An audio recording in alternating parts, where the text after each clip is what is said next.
For the last 2-3 centuries, there is always this fear the machines are taking over. I don't think anyone can irresponsibly say, oh, don't worry, nothing will happen to jobs. This time it might be true. The world's people say they're not overly anxious about technology. They are deeply, deeply anxious about their jobs. AI will impact jobs. But we don't know what's going to come. We don't even know what new inventions are going to be. To reinvent yourself when you're 20, it's difficult, but you do it. To do it again at 30, at 40, at 50, that's very high levels of anxiety. But so what are we left to do then?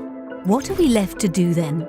It's easy to imagine the predicted 66 million people poised to lose their jobs to machines, muttering the same refrain.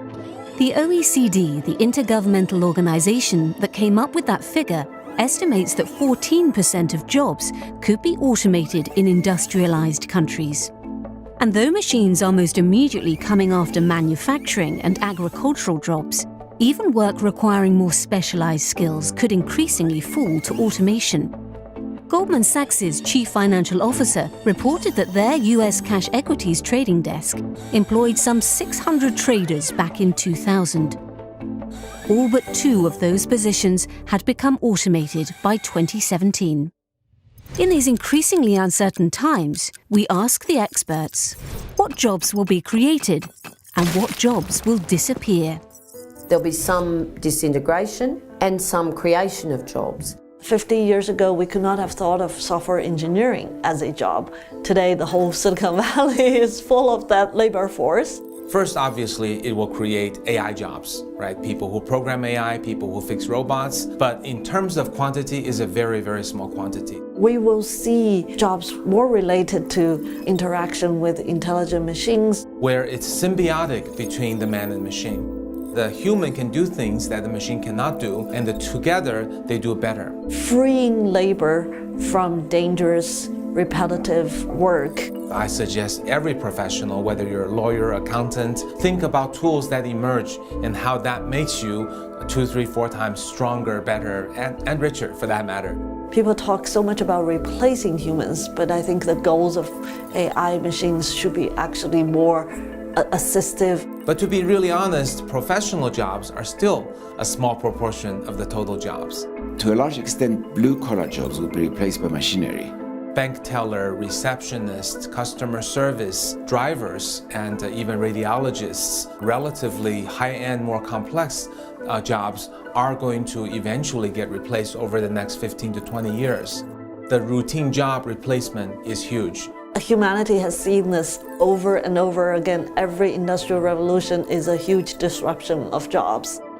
I think it easily accounts for half of our jobs. Different people have different views about whether these half of the jobs will take 10 years or maybe 30 years or 40 years to be replaced. But even 40 years is faster than industrial revolution. The experts agree that though technology has disrupted the nature of work in the past, at no point in history has the transformation been so rapid and extensive. And that speed means workers must stay nimble and continue learning new skills throughout their working lives. I think that there will be new jobs. The big question is whether people will be able to reinvent themselves to fill these jobs. But what if they can't? Stay nimble and keep learning. The difficulty would be if you're in the same routine type of environment for 20, 25 years, and suddenly you're told it's not available anymore. Go and learn something entirely new. Well, that's the case. It's the most difficult case. That's where governments have an important role to play. If a job is going to be lost, what's the support for the worker to make sure they have skills and redeployment support? You need to provide a kind of training program. And the big question there is who pays for this training program and who provides it? Provision at the company level, funding shared by the company and the state. Full employment is still at the heart of our communities, the dignity of work, the cohesion that brings social stability, and we need to plan for that. Because if we don't do that, half the people losing their jobs, whether it's over 10 or 30 years, is going to create a large number of unhappy people who face not only a loss of income, but also loss of meaning.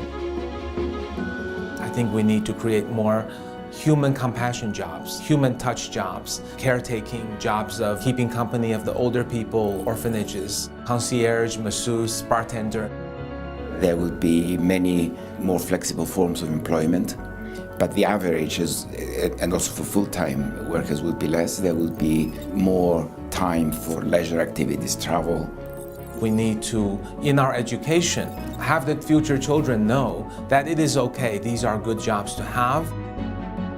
That whole shift of retraining education, and in fact a shift from the Industrial Revolution work ethic to a new work ethic where we can have lives that we much more enjoy, that whole shift, I think, is a huge process.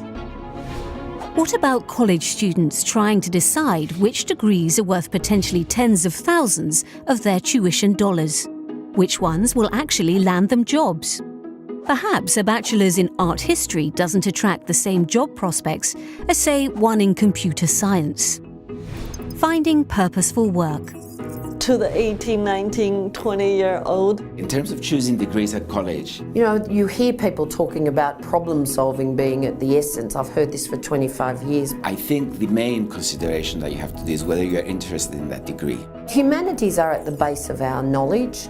They're at the base of our own understanding of human relationships and history and development. The world needs that diversity of thinkers and doers. It gives you a core of a knowledge base that then you can build on with specialist skills. Do what you're interested in, because if you do what you're interested in, then you'll be good at it. Now, labor markets change. You have to keep learning all the time. You have to keep adapting.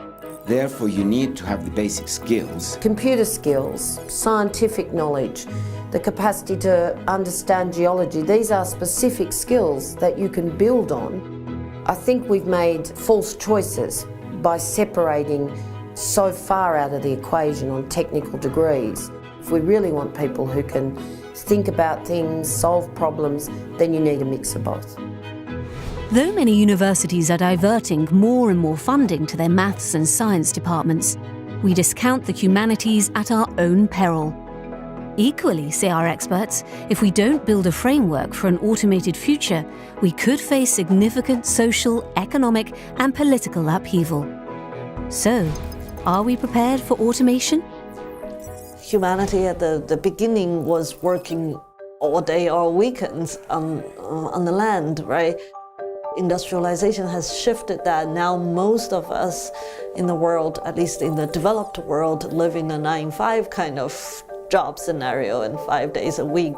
The human purpose in life is not about working very hard, even if it's a routine job, and attain wealth and respect. It is more about expressing love and compassion, about making a difference to other human beings.